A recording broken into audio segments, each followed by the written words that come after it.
committee meetings. Before we get to item number 2, please note that the agenda was amended to add an item under number 4 and to add a link to the ED contract. I move approval as amended. Second. Any further discussion or comments? Hearing none, can I please get a, all in favor, please say aye. Aye. Aye. All opposed, same sign. Abstentions? Motion passes. Item number 3 is the approval of the meeting minutes. Move to approve. Second. Oh, just needs to know that we added Mayor O'Connor. He was omitted from the original. What's that? Just got out. You just got in. We forgot you. Thank you. Yeah. Thank you for noticing me at the end. Yeah. We have a motion. Yeah. All in favor, please say aye. Aye. All opposed, same sign. Abstentions? Motion passes. Item number 4 is the consent and vote for contracts and expenses. Dylan? Thank you. There's 2 items on here for contracts and expenses. I'll let the slides get started here. 1 second. I believe as we go through it, one of them is for the executive director search payment. That is something that the board approved back in December. So that's one of them. The other one is for. It is being really flaky. I apologize. No, that's all right. You can just tell us what your word. Yeah, I'll tell you what it is. I gotta find my notes. The other one is for the MPO to a service contract. It's more of the contracts versus the expenditure. A service contract with the retirement investment fund.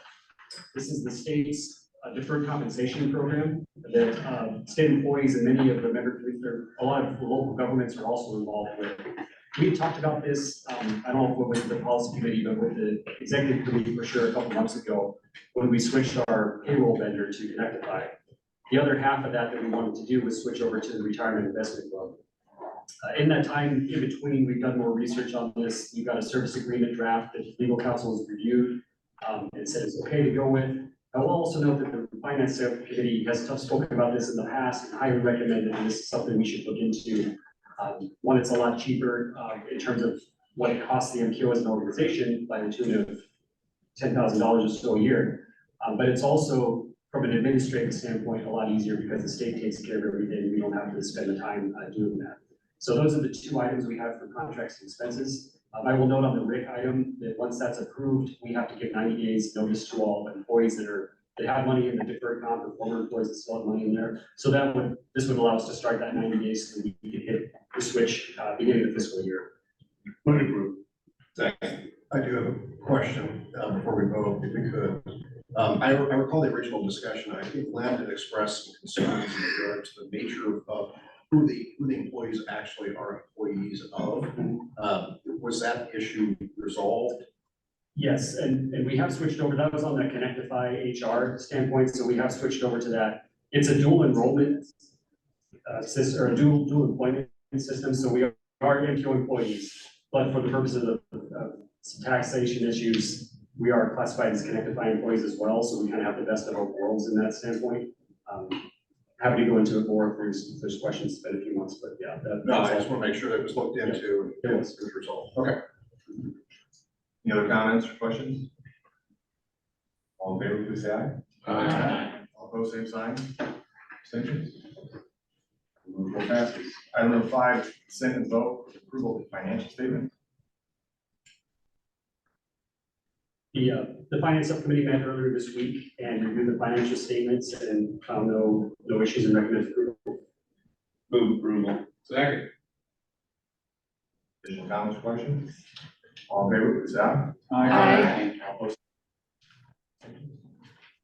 Motion passes.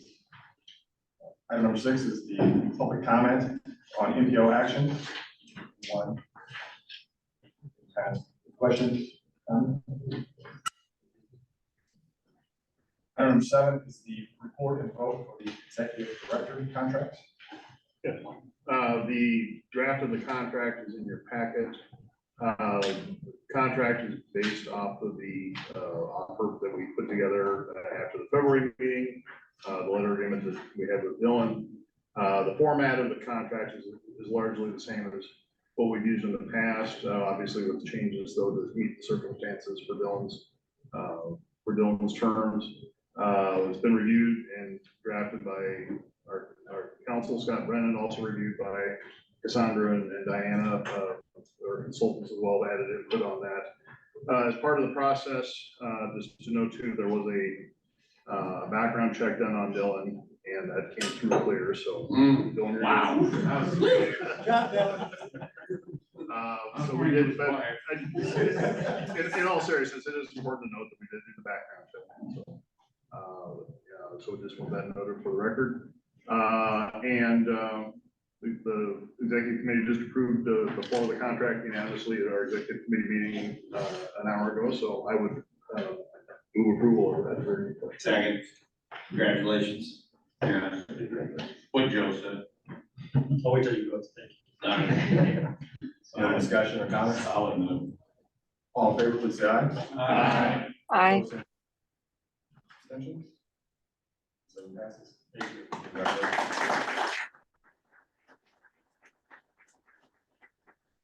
Congratulations. One day. Enjoy it. Yeah. Again, I wanted to, before we move on to Cass is here, I do want to thank Cass and Diana for their involvement in the process. Great job. Very smoothly, and so I want to thank them again for their involvement. Item number 8 is the important vote on fiscal year 2024-2027 transportation improvement program amendments. Zach? Yes, thank you. We have 6 projects that we need to amend into the TIP or make changes to in the TIP. The first one is from the Iowa DOT. This is for a project on I-80 between University Avenue and Douglas Avenue. Their costs have come back a little bit higher on this. They're planning to let it in July. So they needed to amend it to increase the project cost from 89 million to 111 million. The next project is from the state of Moines for the Southeast Connector. Very excited to see the $34 million in infra grant funding come through for this project. It's a project that's been on the books for a long time, and this is going to help get that project completed.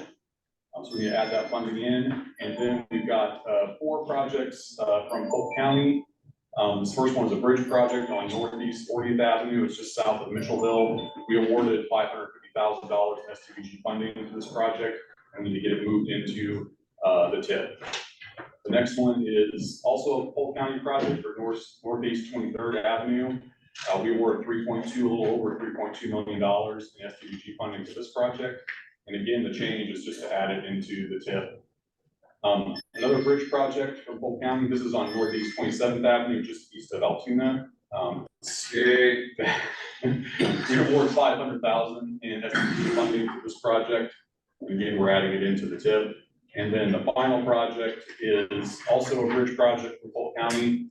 We awarded $350,000 STVG funding for this. This is on Northeast 38th Street, and it's just east of the city of Ankeny.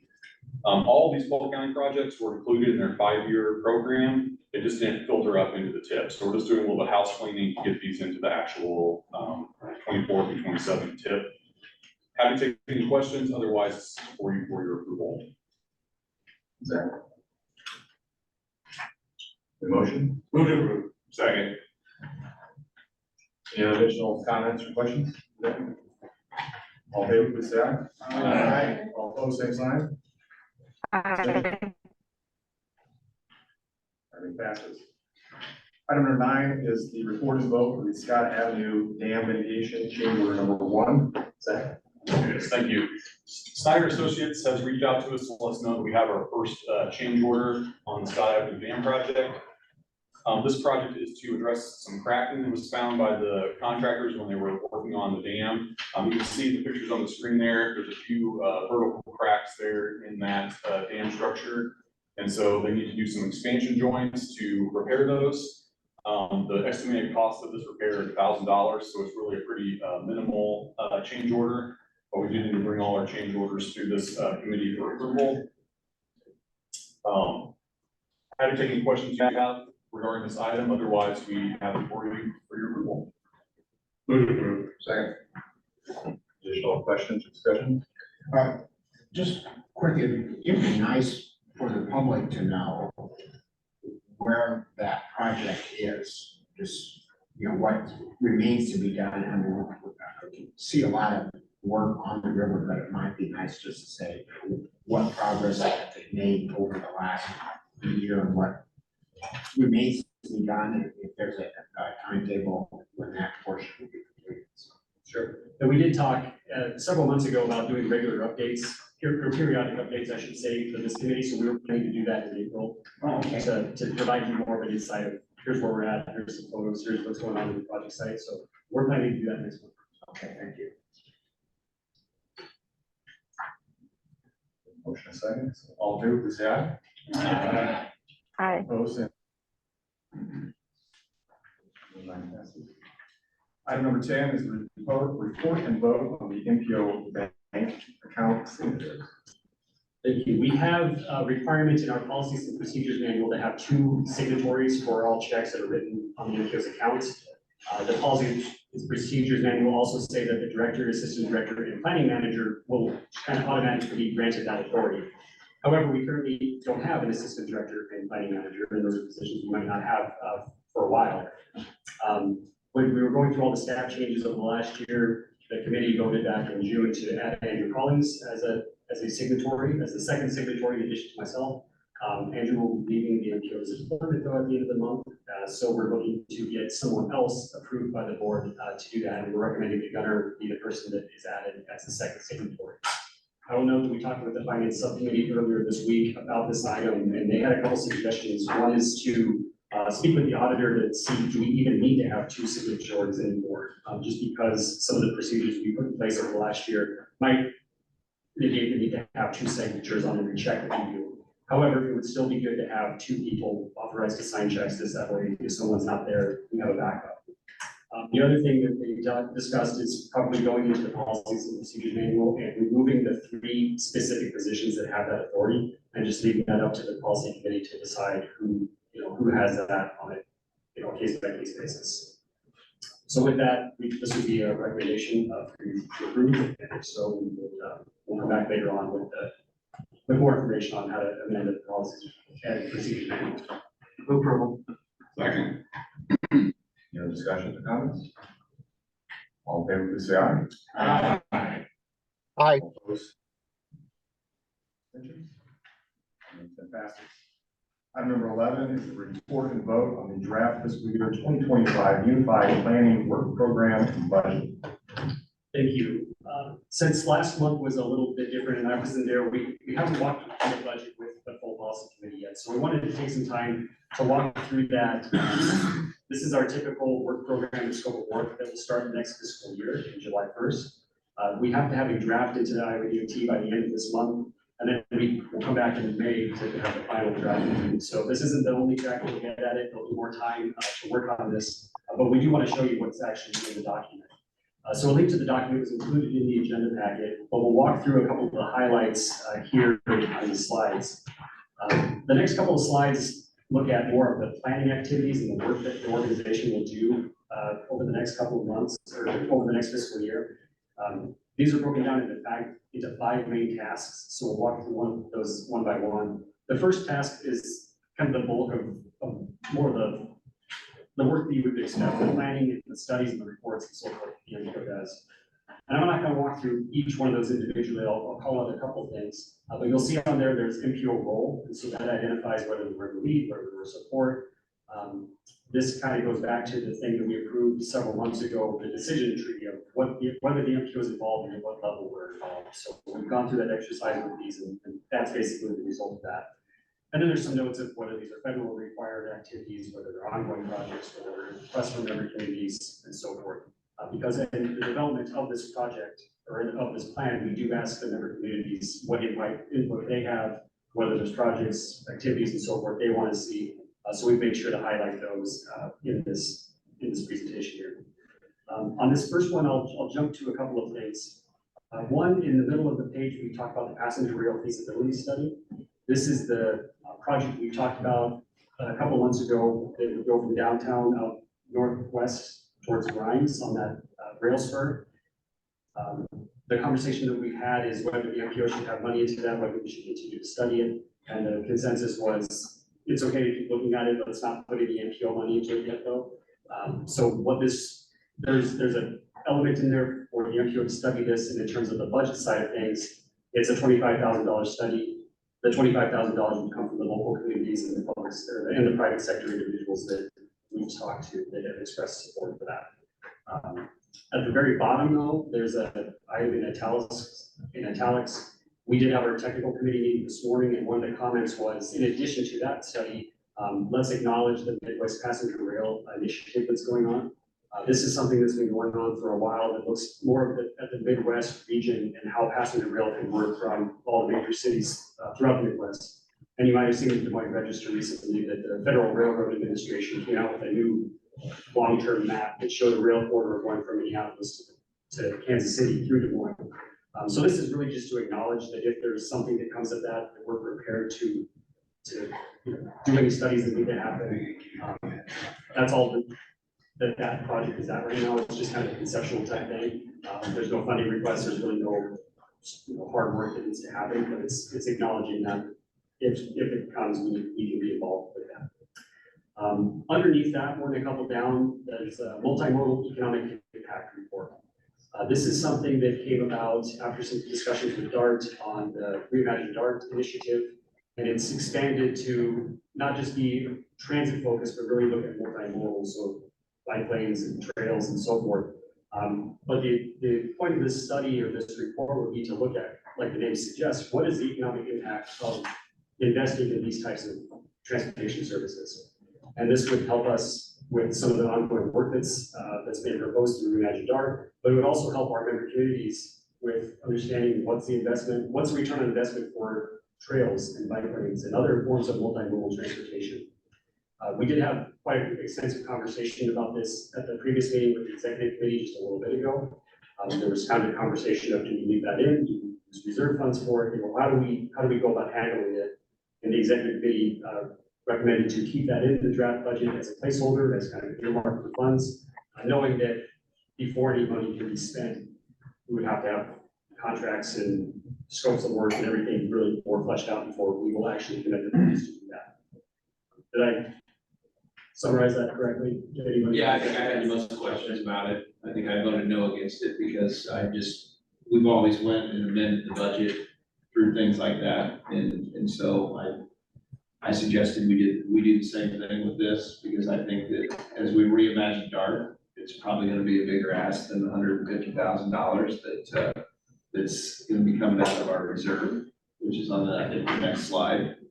And so I just suggested that we hold off, but that's okay.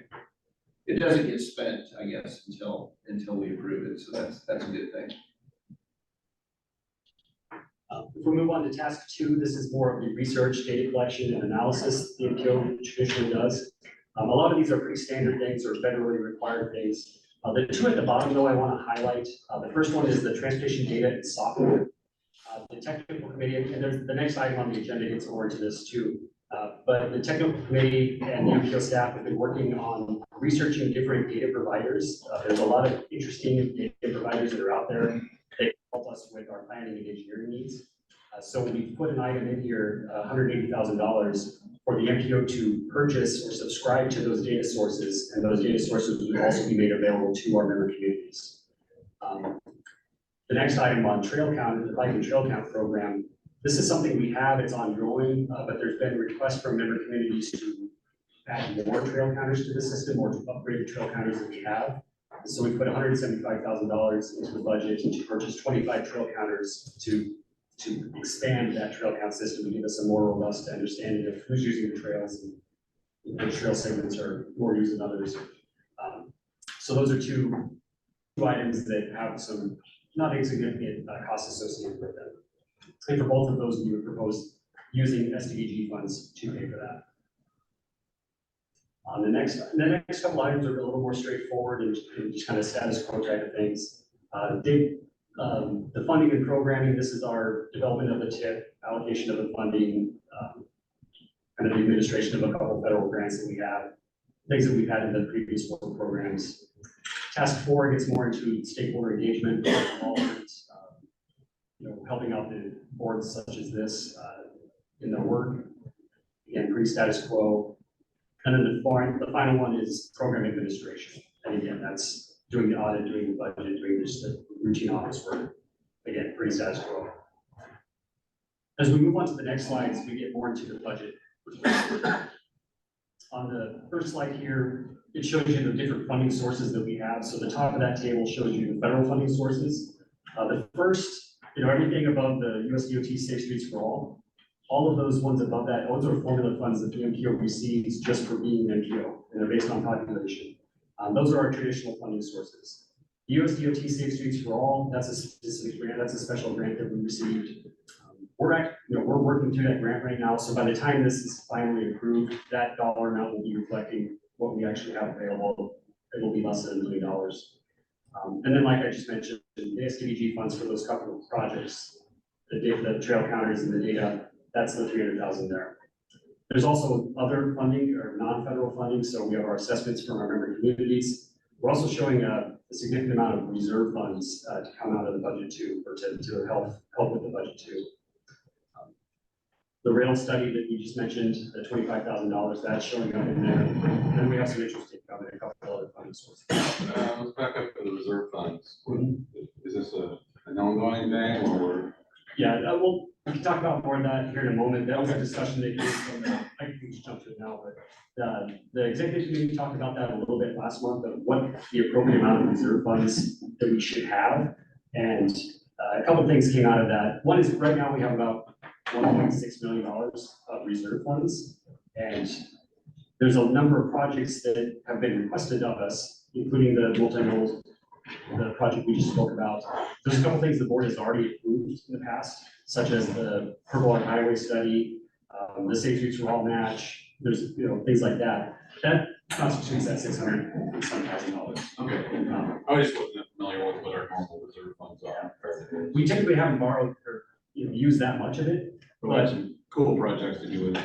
They're interesting projects. There's a better request for them. We have the funding. There'll be more discussion about how much is too much, how much do we spend down, but that'll be determined. That answered my question. Thank you. If you go on to the next slide, we talk more about the costs and the expenses to the organization. So on the table on the left, on the top of that, you have our staff costs, so wages, salaries, fringe. And then underneath that, you have our indirect costs and our just other non-personnel direct costs, so consultant fees and others. Damn attorney. Attorneys are on there, accountants are on there, yep. Auditors are on there, yes. And again, we know there's quite a bit of increase in special projects that are and then if you go to the next slide, you can see kind of the full picture summary of where we're at. Where, like I said, we start with about $1.6 million in reserve funds, and you factor in the money we're getting, the money we're spending this fiscal year, and at the bottom, we're about a little under $1 million.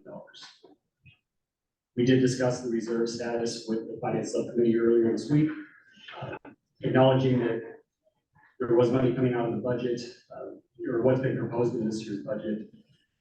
We need to have an operating, so there's kind of an extreme here, we need to have a 3-month operating budget. We also have this pretty high reserve balance. What's the appropriate level in there? The recommendation from the finance subcommittee was, let's just take our time and study this a little bit further. We do have some changes. One thing you'll notice that's not in here, we don't have the contracts with Serpa and NIPA like we have. Serpa we've had for 30 years. It was only been the last couple of years. We don't have those anymore. So let's make sure we're okay before we really start spending on that reserve. So that's something that the finance subcommittee will continue to study over the next couple of months. Bill, what was the audit? Is that an annual, that we gotta pay $12,000 for an annual audit? Yeah, that's what it costs. And I think it actually might be a little more than that, but.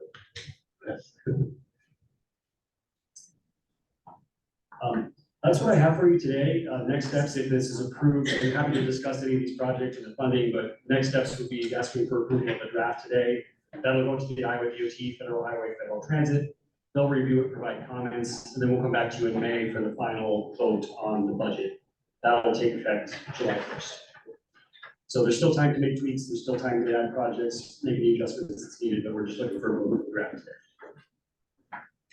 Quick question on, Dylan, could you back up to the discussion on the STPG fund specifically? Yes. I just want to make sure I understand what's being proposed here. So there's 205,000 additional. Yeah, so typically the MPO has, or traditionally the MPO has received $95,000 in STG funds that just goes into on this table here.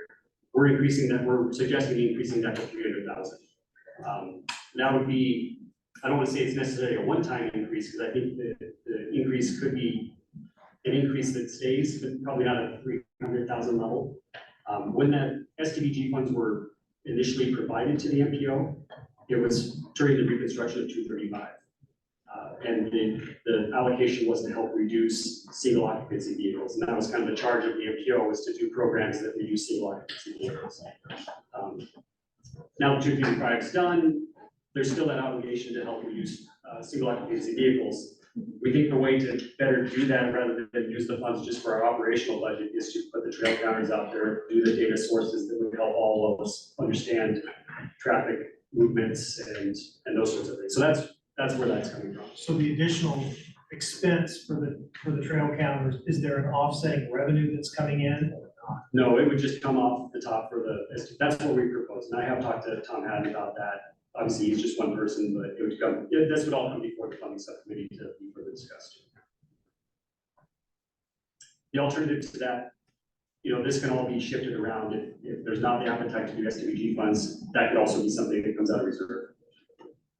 It'd be good to know what was happening year over year with STBG funding as part of that decision, just because, as you know, it's a dogfight for projects. And so a couple 100,000 doesn't sound like a lot, but it is. And the nice thing about those two programs in particular, the data and the trail counters, and the reason why we identified STBG funds is because they go back out into the community. It's not something that's used for, we get benefit from it in terms of the data that's provided, but it's really out there as a service to the members too. But the STB funding subcommittee will at least get a crack at that particular. Yes. Okay. Thanks. Motion, please. Move approval. Second.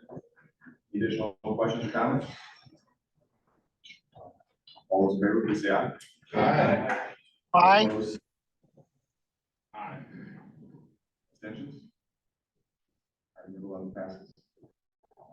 Item number 12 is the report and optional vote for streetlight data. So, Thank you. As we just talked about with the budget and that $300,000, part of that is for data subscriptions and purchases. We've identified $180,000 in the budget for that. There's a couple different funding, or a couple different data programs that we're looking at, but one in particular that we know we want to go after is something called streetlight data. And this is not to be construed as data comes from the streetlights, that's just the name of the company. But the streetlight data is pretty powerful information that it uses, just in case the question comes up, it's using cell phone and mobile data that's collected from, it's aggregated up, it's anonymous, but it's aggregated up, and that provides a lot of insight to planners and engineers to know where people are traveling, the speeds they're traveling, origins and destinations, and volumes, and all sorts of things like that. So it's very useful to us. And it's a lot more effective to just purchase that data than to put things out into the field. So for streetlight data in particular, that's a contract of about $80,000 annually. There's two components to it. One is for just regular passenger vehicles, and then there's one for freight. We're working on some freight studies right now, or a freight study right now. So it would be very, very beneficial to have that data now rather than wait till the beginning of the fiscal year. So what we're asking is, if you're comfortable with what was in the draft budget just now, let us do that sooner rather than later. If there's the appetite to do it, we would come back in April with an agreement and put this on the contract and expenditures item to allow us to start subscribing to that data so that we can use it in the long-range transportation plan and in the goods movement study.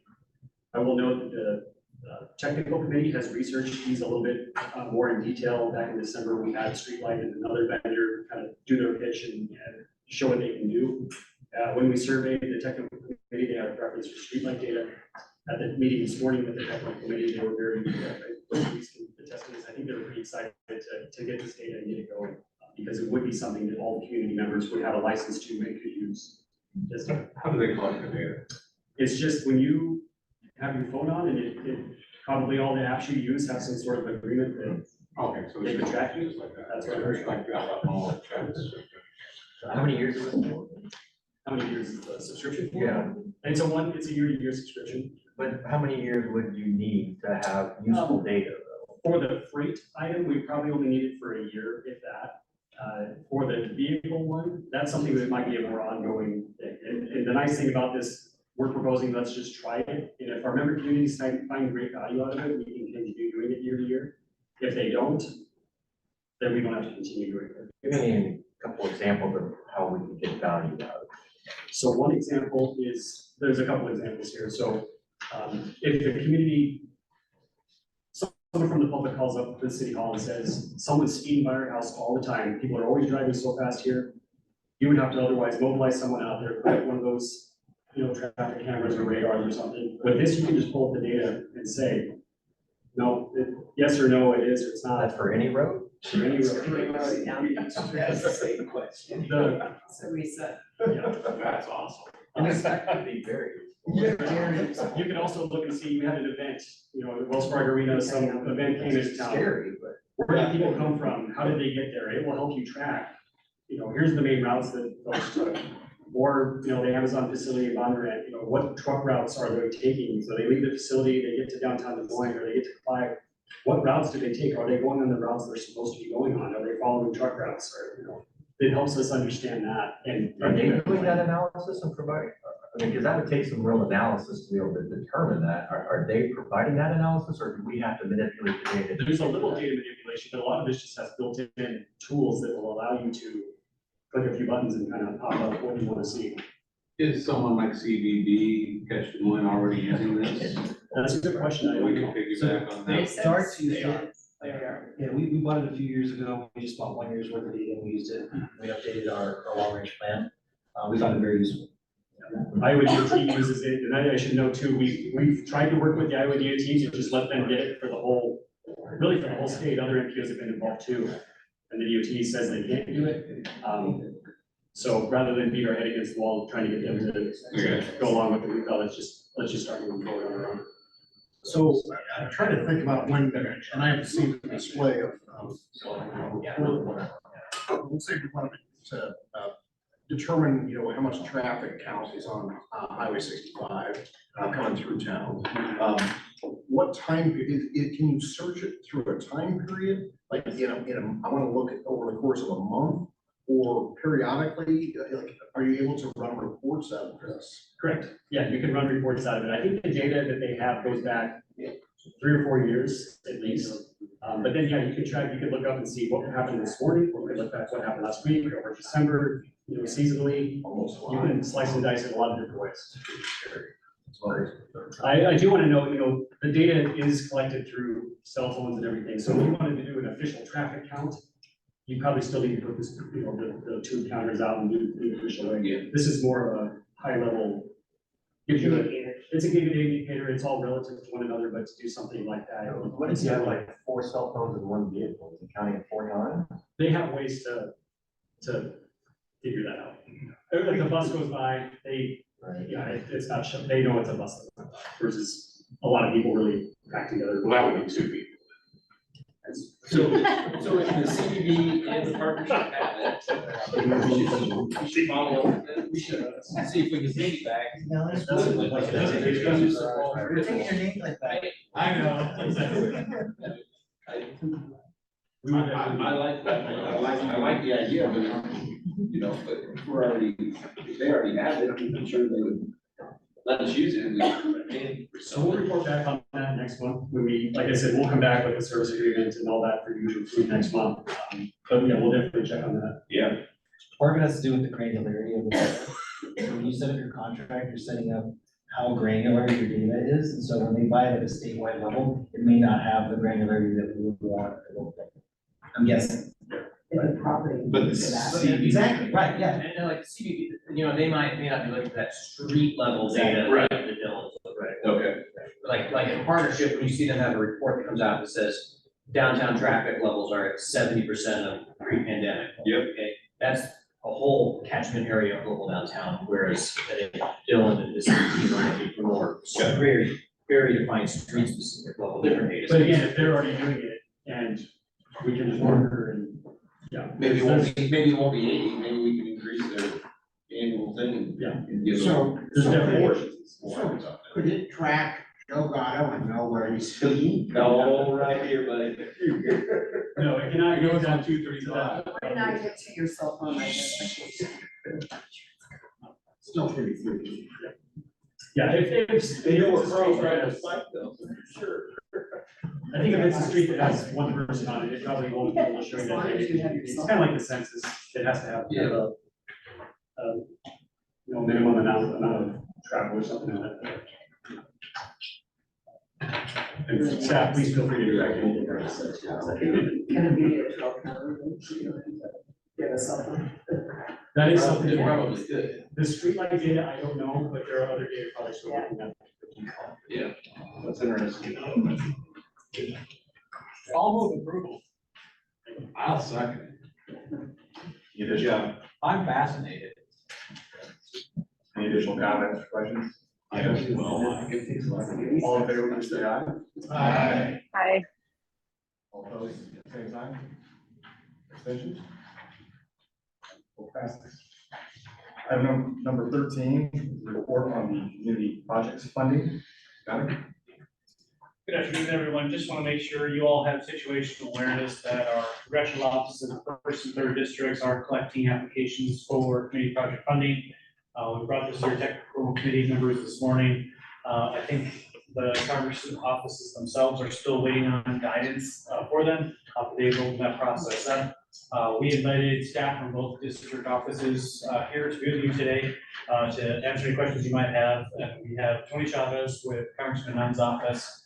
So I'll yield the podium to Mr. Tony here and answer any questions you might have. Hi, I'm Tony Chavez, Outreach Director for Congressman Nunn's office. Good to see everybody again. I think last time I was here, I had hair down to my shoulders, so it's good relief. Community project funding, as I'm sure you've all heard, we're very excited that THUD passed out of the House this week. So now we're gonna wait on the Senate. I know a lot of you are also waiting on fiscal year 24 community project funding. It is publicly available on Appropriations Committee Chairwoman's website, Kay Granger. I'm happy to send that link to anybody as well, but it will have all the listings for community project funding for all 4 congressional districts that have made it through. We're still very anxious about the budget, getting everything through, but Congressman is working very hard, as is the rest of the Iowa delegation. Fiscal year 25, we do not have the current guidance or the deadlines yet. We are hoping at the conclusion of all of the appropriations business and passing of the budgets that we will receive the updated guidance. Until then, here's what we're doing for you. You know, you're very nervous, so we are gonna start accepting applications as soon as today. We've already accepted some applications, and of course, we are keeping ourselves widely available to anybody who has any sort of questions. We are seeing these applications as living documents, so we do expect you guys to circle back with us and add updates or continued letters of support. And when we receive the new guidance, we will also contrast these with your applications and continue to stay connected to you to make sure that we are providing the best applications you guys can give, the best letters of support, as well as just the best outline for your projects. As you know from the Congressman's office, he's a huge supporter of anyone looking to apply for federal funding to improve the district. So if there is anything you need at any time, please do not hesitate to call or even come by the office. We are just, I think, 2 blocks down the skywalk here.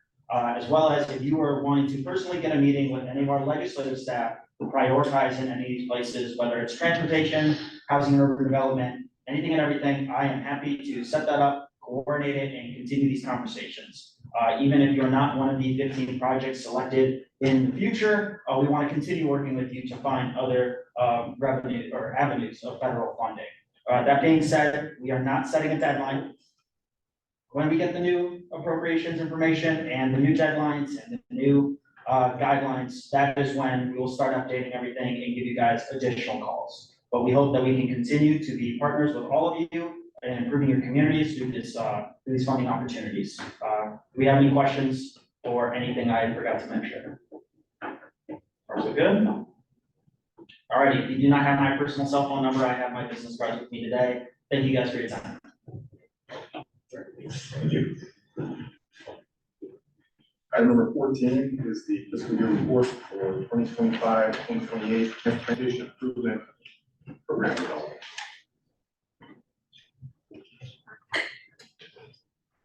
Just a quick update to make you aware that staff is beginning the process of updating the next tip. We will be reaching out to your staffs to get their feedback on the staff reports we send out to them. Staff's going to update projects, make sure that any projects that are programmed in 24 that are not going to happen before September 30th get rolled into 25. So we are anticipating sending out those reports probably sometime at the end of the month or early April. Just want to make you aware that that's something that's going to be starting to happen here in the next few weeks. Happy to take any questions if you have them. Zach. Item number 15 is the director's report. All right, thank you. I want to start just, I think some of you maybe have seen this. I talked about this during the interview last month too, but my understanding is this might have been passed around in the policy committee. But just some ideas as we move forward out of the transition into more full-time here.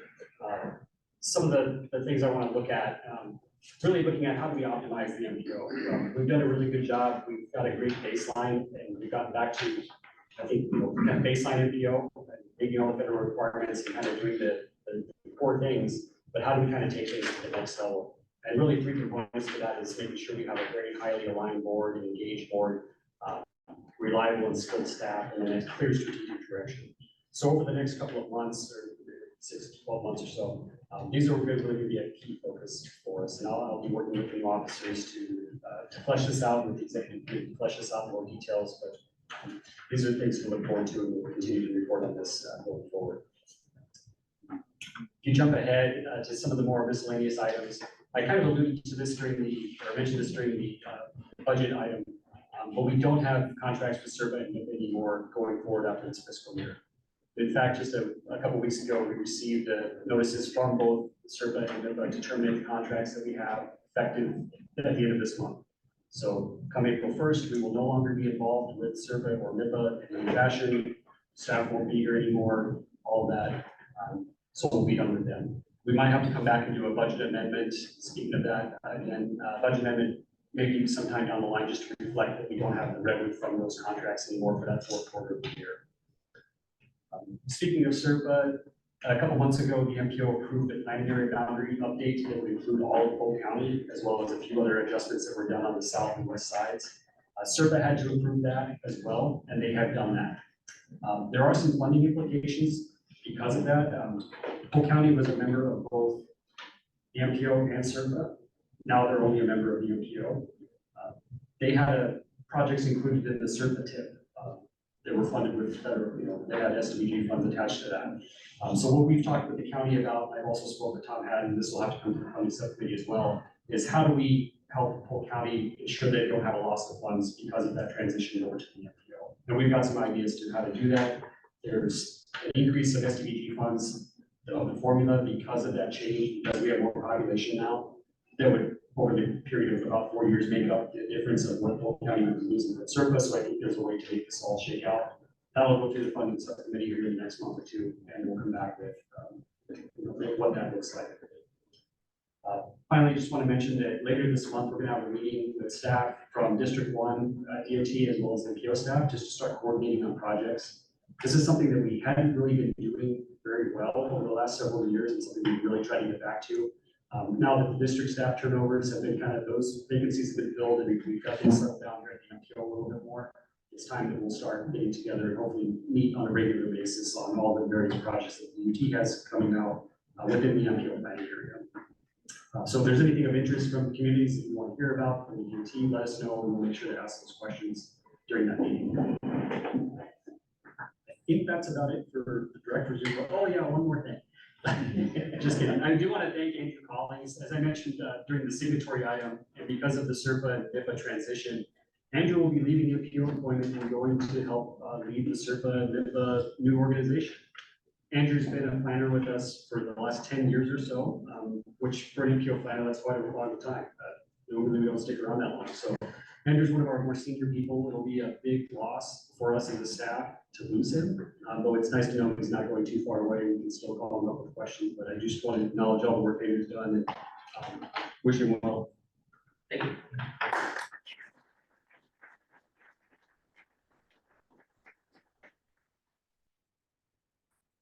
No. Item number 16 is other action items.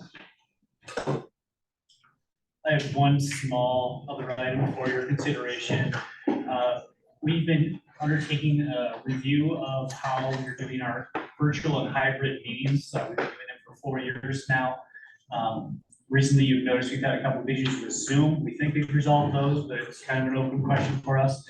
So anyway, we're at the early stages of reviewing our options on those. So we want to pose a simple question to you all is if Teams or Microsoft Teams would be a suitable alternative to Zooms if we decide to take that step. I just got nodding heads or no's one way or the other. I'm seeing nods. Still, I'm sorry, go ahead. One thing I would confirm is that there's a call-in number for Teams. Correct, yes. We definitely need that. I will say it is nice to see the majority of people here in person, though, so maybe that won't be something as important down the line, but it is a nice tool to have. It's good app. Anything else? Anything else we go on? Our next meeting will be April 18th, 2024, 4 p.m. This meeting is adjourned. Thank you, everybody. So much. That last.